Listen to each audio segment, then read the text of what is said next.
Hello everyone. నేను మా ఆయన బయటకైతే వెళ్తున్నాము. బయటకంటే ఏ సినిమాకో షికారుకో కాదు, ఇంట్లో సామాన్లు అయిపోయినాయని చెప్పేసి డీమార్ట్ తీసుకెళ్తున్నాడు. మా ఆయన దృష్టిలో బయటకు తీసుకెళ్ళడం అంటే సామాన్ల కోసం డీమార్ట్ వెళ్ళడం, కూరగాయల కోసం మార్కెట్ వెళ్ళడం, బియ్యం కోసం రేషన్ షాప్కి వెళ్ళడం, ఇవే బయటకు తీసుకెళ్ళడం.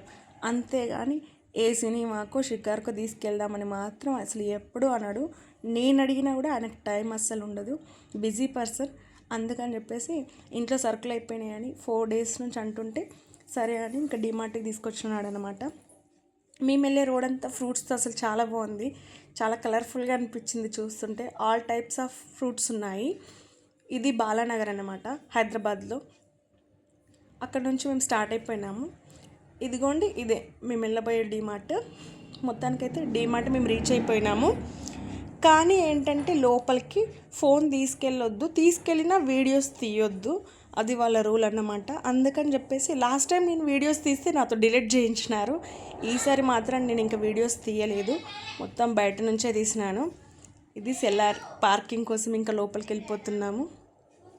మా ఆయన అయితే అసలు చెప్పాలంటే ఎట్లా చేస్తాడంటే డీమార్ట్ లోపలికి వెళ్ళిన తర్వాత నేను సరుకులు పెడతా ఉంటాను, ఆయన తీస్తూ ఉంటాడు, నేను పెడతా ఉంటాను, ఆయన తీస్తూ ఉంటాడు. చాలా పొదుపు మనిషి. ఏం కావాలో అవే తీసుకో, వేస్ట్ ఖర్చు అస్సలు చెయ్యొద్దు అని చెప్పేసి అన్నాడు. నాకు ఒక హ్యాండ్ బ్యాగ్ చాలా బాగా నచ్చింది, కానీ దాని రేట్ వచ్చేసి 400. నేనేమో ఆయన వద్దన్నాడు, కానీ నేను దాంట్లో వేసేసాను. మళ్ళీ ఆయన ఫేస్ చూసిన తర్వాత నాకు ఎందుకులే అని చెప్పేసి మళ్ళీ తీసేసాను. ఎందుకంటే ఏది అవసరమో అదే తీసుకోవాలి, డబ్బులు ఉన్నాయి కదా అని ఎగదిగా ఖర్చు చేయొద్దు అని చెప్తాడనమాట. అవసరానికి మించి ఖర్చు పెట్టొద్దు, వీలైనంత మట్టుకి పొదుపు చేయాలి అనేది ఆయన ఫిలాసఫీ. అందుకని చెప్పేసి ఇంకా నేను కూడా ఎందుకులే ఆయన ఇరిటేట్ చేయడం అని చెప్పేసి ఏది కావాలో అదే తీసుకున్నాను. అంతకు మించి ఏం తీసుకోలేదు. చూస్తే కొన్ని సామాన్లు అసలు చెప్పాలంటే మరీ అంత ఎక్కువేం లేవు. గ్రోసరీస్ చాలా తక్కువే తీసుకున్నాము, చాలా లిమిటెడ్గానే తీసుకున్నాము. కానీ బిల్లు మాత్రం 6000 అయ్యింది. వామ్మో ఏంది ఇది అనుకున్నాను.